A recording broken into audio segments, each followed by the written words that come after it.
on developing shows to elevate local brands, local stories, and local storytellers. Cloudcast, bringing ears and minds home. Welcome to 33 North, 83 West, the podcast built for the alumni, fans, and families of the University of Georgia, hosted by UGA alum Tara Shaw. The three segments of the show, 1785, Sports Update, and Curated by the South, might get you so pumped you might just book a flight to Athens, but do it after the show is over. Go Dogs! You know where to find them, 33 North, 83 West. Now, speaking of being humbled, as we were just mentioning a little bit ago, you run a competitive ship. I mean, you said it, I've heard it. How many golfers are on the team, and how many actually get to play in the tournaments and matches? Well, right now we're carrying 12, but normally we try to carry 10. Our athletic association likes us to stay at 10. Sometimes some things happen that make us have a little bit bigger team or maybe a little smaller team, but right now we've got 12. But when you're traveling to a normal tournament, you're traveling with 5 guys, and then every day they play, you're counting the low 4 scores each day. So generally you're traveling with 5 as a team. Well, how do you decide what? So you basically look at the low 4 scores each day for the week, or is there any other system of deciding which 5 guys get to be in the squad and play that week? Well, what we'll do is at the beginning of the year we qualify. So we'll go out. Let's just say our tournament at the beginning of the year, like at Pebble Beach.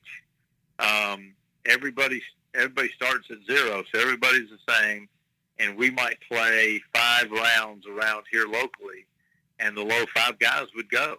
So again, it's all about the score. So I'm not having to determine whether or not this quarterback throws better than this quarterback, or does this point guard dribble better than that point guard.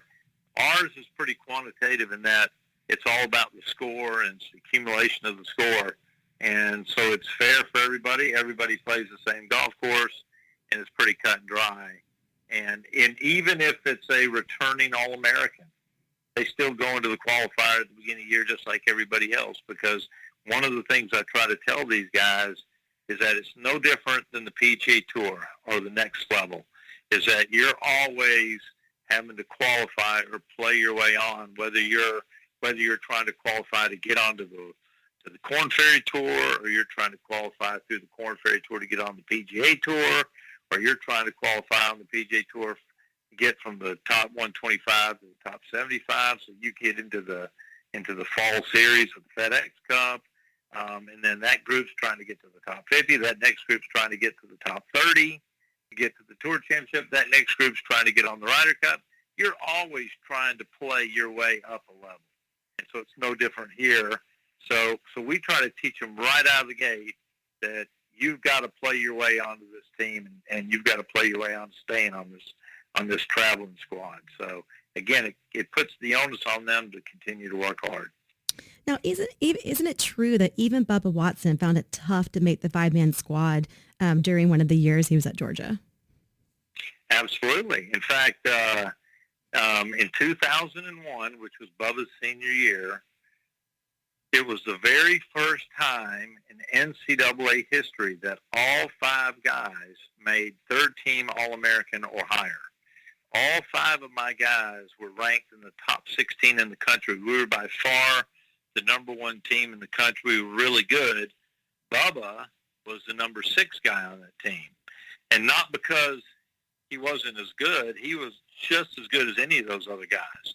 It's just that somebody was going to sit out, and we had a lot of success with that original 5 to qualifying and so forth, almost to the point where we were winning so many tournaments and winning by such large margins. I remember even at one point Bubba told us we'd be crazy if we ever, broke up that lineup.